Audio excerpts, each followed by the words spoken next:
अस्सलाम वालेकुम guys, welcome back to my new vlog. आज का व्लॉग फुल एनर्जी और एक्साइटमेंट के साथ होगा क्योंकि आज मैं करने जा रही थी श्याम की बर्थडे सरप्राइज की तैयारी।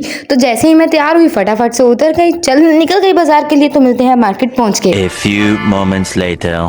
यहाँ मैं पहुंच गई 2-3 दुकानों के बाद एक गिफ्ट शॉप पे। जब मैं गिफ्ट शॉप पे पहुंची तो मैंने कोशिश की कि मैं कोई अच्छा सा गिफ्ट देखूं।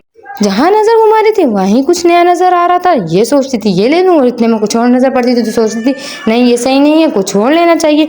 तो फिर मैं इतनी देर तक 2-3 घंटे उसी दुकान पे ही अपना वेस्ट करके आ गई। वहां से निकलते ही मैं फौरन पहुंच गई खिलौनों की शॉप में। खिलौनों की शॉप में मैंने लिए मोहम्मद के लिए कुछ चीजें और इतने में ही मुझे लगा कि मुझे कुछ पानी पीना है और मुझे प्यास लग रही थी बहुत शदीद। इतने में ही मुझे फालसे का शरबत नजर आया। मैंने फौरन से पी लिया। मिलती हूँ घर जाकर। Okay bye. 2000 years later. यहाँ मैंने शुक्र अल्हम्दुलिल्लाह शाम की शॉपिंग कंप्लीट कर ही ली थी। फाइनली सरप्राइज रेडी कर रही थी सारे।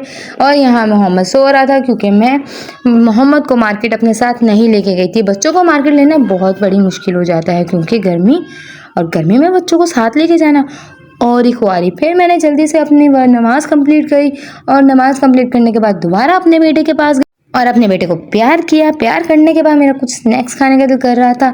मैंने जल्दी से देखा तो मेरी दराज में तो कुछ था ही नहीं खाने को। यार ऐसा कैसे हो गया। खैर मैंने फिर जो था वही निकाला और खाना शुरू किया। जैसे ही मैंने अपनी स्नैक्स खोला उतने में ही एक भिखारन आके मुझसे मांगने लग गई। तो मैंने कहा अरे भागने ही आ गई तुम, बाज आ जाओ। यहाँ पर इसको मैंने स्नैक्स देना शुरू कर दिए। इसको मैंने स्नैक्स दिए तो कहती मुझे और दो। मैंने कहा उफ अल्लाह भाई बस कर जाओ। खैर हम दोनों ने मिलके स्नैक्स खाए, थोड़ी सी पार्टी की। पार्टी करने के बाद हम लोगों ने आराम से बैठ के स्नैक्स खाए।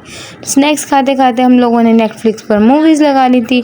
हम स्नैक्स भी खा रहे थे और नेटफ्लिक्स पर मूवीज़ भी इंजॉय कर रहे थे। मूवी इंजॉय करते करते कब फजर हो गई हमें पता ही नहीं चला। तो मैं फजर की नमाज़ वगैरह पढ़ के सो गई थी। जैसे ही मैं सोने लगी मुझे शाम का फ़ोन आ गया कि जल्दी से रेडी हो के आप नीचे आ जाओ क्योंकि आपको और मुझे कहीं जाना है।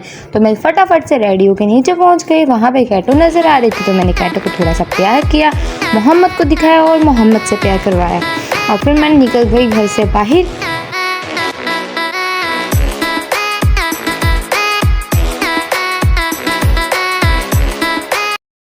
जैसे ही मैं गाड़ी में बैठी मैंने बैठते एक सवाल किया कि आज आप मुझे कहाँ लेके जा रहे हैं। मैंने कहा सुबह सुबह का वक्त है तो आप और मैं लॉन्ग ड्राइव पे चलते हैं। और सुबह सुबह के वक्त लॉन्ग ड्राइव पे जाना वाओ अमेजिंग यार। यहाँ मोहम्मद साहब अपने बाबा की गोद में बैठे हुए एंजॉय कर रहे थे और यहाँ मैं इन दोनों को देख के मौसम को एंजॉय कर रही थी। तो जल्दी से कमेंट करके बताएं किसको सुबह सुबह के वक्त लॉन्ग ड्राइव पे जाना पसंद है। भाई मुझे तो बहुत पसंद है। एक तो सुबह का वक्त इतना हसीन होता है, ऊपर से सूरज निकल रहा होता है तो वो तो और ही हसीन होता है। और दूसरा अपने लाइफ पार्टनर के साथ जाना जो आपकी छोटी छोटी चीज़ों का ख्याल रखे वो तो बहुत ही। यहाँ हम पहुँच गए थे मेडिकल स्टोर पर। यहाँ से हमने कुछ सामान लिया और फिर पहुँच के घर पहुँच के पता चला आज खाने में बनाना है आलू कीमा। आलू कीमा बनाने के लिए मैं खड़ी हो गई थी। यहाँ पे आप लोग सोचते हो गए यार ये कितना आलू बनाती है, लोग कितना आलू खाते हैं। असल में मेरा छोटा देवर और मेरा बेटा दोनों शौक से आलू खाते हैं तो इसलिए हम ज़्यादा आलू इस्तेमाल करते हैं। मम्मा का आज रोज़ा था। मैंने और मेरी नंद ने मिलकर फटाफट से अफ्तारी तैयार करना शुरू कर दी। आज हमने अफ्तार में बनाया था शरबत, पकोड़े और साथ आलू के कुछ कटलेट्स, साथ दूध बॉईल करने के लिए रख दिया था और खाने में आलू कीमा तो बना ही हुआ था। यहाँ मैं फ्री होकर अपने हस्बैंड के पास गई। हस्बैंड के पास बैठो कोई फरमाइश ना आए ऐसा तो हो ही नहीं सकता। वैसे मेरे हस्बैंड बहुत कम फरमाइशें करते हैं तो खैर उन्होंने मुझे फरमाइश की कि मुझे कुछ अच्छा सा खाना है तो मैंने जल्दी से इनके लिए मैगी रेडी की। मैगी रेडी करने के बाद मैं मम्मा के रूम में गई। देखा मोहम्मद साहब तो अपनी मस्तियों में लगे हुए हैं, खेल रहे थे। वो इतने मज़े से खेल रहे थे माशाल्लाह, इतना क्यूट लग रहा था खेलते हुए। आज ज़्यादा मोहम्मद की तबीयत ऑफ थी, तबीयत ख़राब थी तो वो ज़्यादा एक्टिव नहीं था, कोई हरकतें नहीं कर रहा था और मोहम्मद साहब ने अपने कपड़े गीले किए हुए थे। मम्मा नमाज़ पढ़ रही थी।